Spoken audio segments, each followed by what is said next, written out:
Hello दोस्तों, क्या हाल है आप लोगों के। जय सीताराम, सब ठीक है। आज जो हम टॉपिक पढ़ने जा रहे हैं वो है accounting as a source of information. उसको पढ़ने से पहले आपको याद है जब हमने अकाउंटिंग पढ़ी थी, और देख के पढ़ते हैं, ऐसे नहीं, मज़ा नहीं आएगा, राइट ना।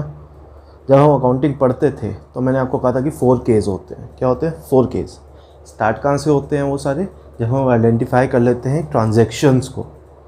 अकाउंटिंग स्टार्ट कहाँ होती है उसमें, अकाउंटिंग की डेफिनेशन में? जब हम आइडेंटिफाई करते हैं ट्रांजैक्शंस को। यहाँ देख लो, process of identifying transactions, measuring, recording, ठीक है ना। IMRC से स्टार्ट होते हैं।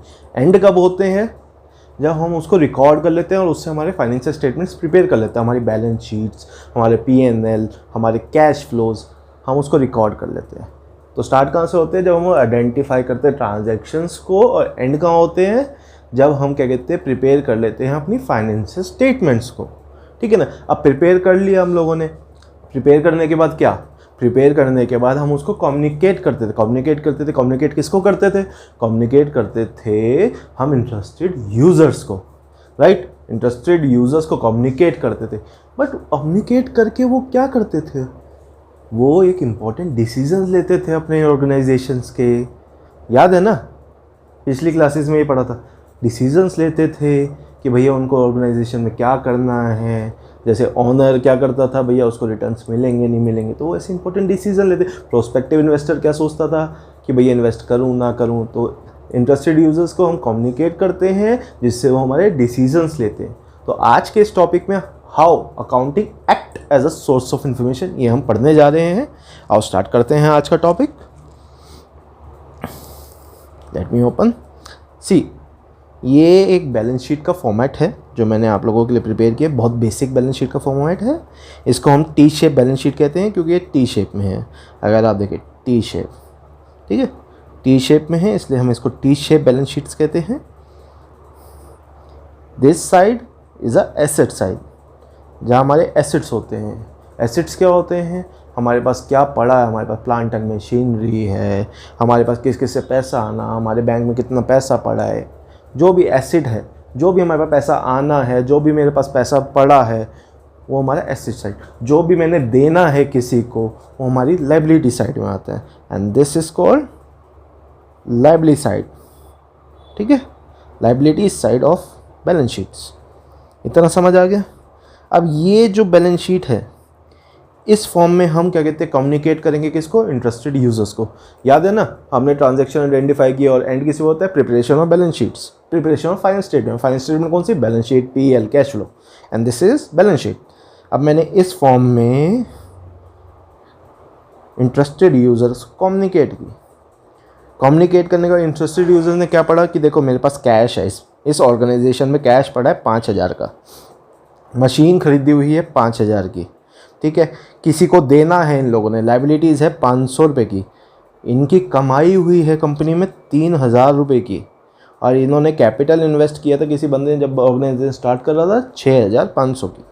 अब इस बैलेंस शीट से क्या होता है? कैश हमारा 5,000, मशीन है हमारी 5,000, हमने किसी को पे करना है, लायबिलिटी हमारे पास बोझ हो रखा है हमारी कंपनी पे 500 रुपये, हमने किसी को 500 रुपये देने हैं, ठीक है। इससे हमें क्या पता चलता है? हमारे पास पैसा पड़ा है, आगे मुझे कैश दे सकते हैं किसी को, ठीक है। अब इससे हम डिसीजन लेते हैं। क्या डिसीजन? क्या वो जो इन्फॉर्मेशन अकाउंटिंग मुझे मिली, वो सोर्स ऑफ इन्फॉर्मेशन जो मुझे आया, उससे मैं क्या कर सकता हूँ, ठीक है ना। What we will do, let's see. अब इससे मैं एक इकोनॉमिक डिसीजंस ले सकता हूँ।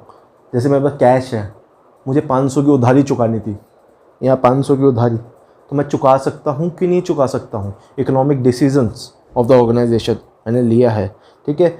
या मैं किसी जगह ये 5,000 जो मेरे पास कैश पड़ा है, मैं किसी कंपनी में डाल दूँ या पड़े रहने दूँ बैंक अकाउंट में।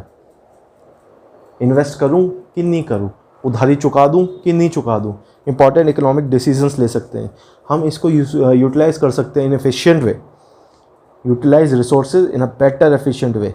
अब 5,000 फिर से कैश पड़ा है हमारे पास, क्या इन्वेस्टमेंट करें जिससे हमें पे होगा liability to reduce a burden.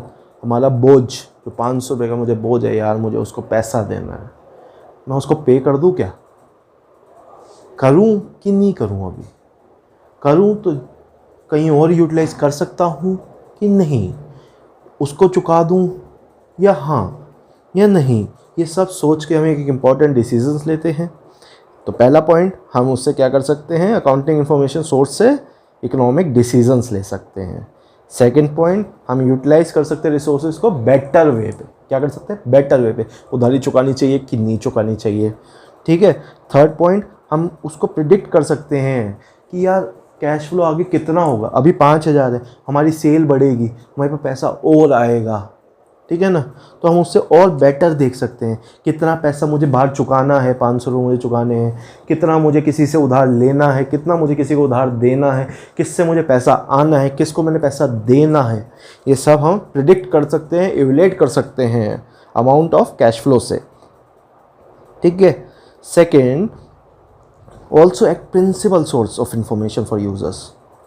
अब देखो कोई आता है प्रोस्पेक्टिव इन्वेस्टमेंट्स, वो देखेगा बैलेंस शीट, अच्छा इसकी कैश इसमें 5,000 पड़ा है, ओहो 3,000 की कमाई, कंपनी तो बहुत अच्छी चली, अरे बस 500 रुपये किसी को देना है, यार कंपनी तो बहुत बढ़िया है, इसमें इन्वेस्ट कर देते हैं।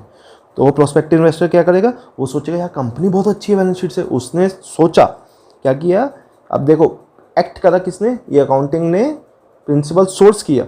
किसके लिए, यूज़र्स के लिए, जो कि रिलाई करते हैं फाइनेंशियल स्टेटमेंट पे कि यार इस कंपनी में डाल देते हैं पैसा, इस कंपनी में नहीं डालते पैसा, ठीक है। Plus the last point, it also tells कि CSR एक्टिविटीज़। CSR एक्टिविटीज़ क्या होती हैं, वो एक्टिविटीज़ जो हार्म करे, जो भलाई के लिए किया जाए, सोसाइटीज़ के लिए, हार्म के लिए नहीं। CSR एक्टिविटी क्या होती है, जो भलाई के सोसाइटी में किया जाए। तो बैलेंस शीट से हम वो भी एक्टिविटी देख सकते हैं जबकि जो हार्म कर रही हो सोसाइटीज़ को। जब हम एक अच्छाई वाली एक्टिविटी देख पा रहे हैं तो एक हार्म वाली एक्टिविटी, रिमेंबर पिक्चर थी एक राम सेतु, जिसमें वो सेतु को तोड़ के अपने कन्वेंस के लिए शिप्स को बीच में से लेके जाना चाहते थे कंपनीज वाले। एंड वहाँ पर अक्षय कुमार जब केस करा था कि ये नहीं हो पाएगा क्योंकि हमारी संस्कृति पे बात आ रही थी। वैसे ही हमारी बैलेंस शीट्स, PL, हमारे फाइनेंशियल स्टेटमेंट हमें बताते हैं वो एक्टिविटीज़ जो हमारी हार्म कर रही हैं सोसाइटीज़ को। क्या कर रही हैं, हार्म कर रही हैं सोसाइटीज़ को। अब बेसिकली हमारी बैलेंस शीट्स, PL हमारे क्या बता रहे हैं, मेरे साथ एक बार और बोलिए, इकोनॉमिक डिसीजंस लेने में हेल्प कर रहे हैं। क्या कर रहे हैं, इकोनॉमिक डिसीजन, क्या मैं इन्वेस्ट करूं कि नहीं करूं, ठीक है। सेकंड क्या कर रहे हैं, हमें बेटर यूटिलाइज करने में मजबूर कर रहे हैं रिसोर्सेज को। क्या कर रहे हैं, utilising resources in better way, ठीक है। थर्ड, हमारे प्रिडिक्ट कर रहे हैं अमाउंट ऑफ कैश फ्लो, कितना cash flow in future generate होगा, कितना नहीं होगा, ठीक है।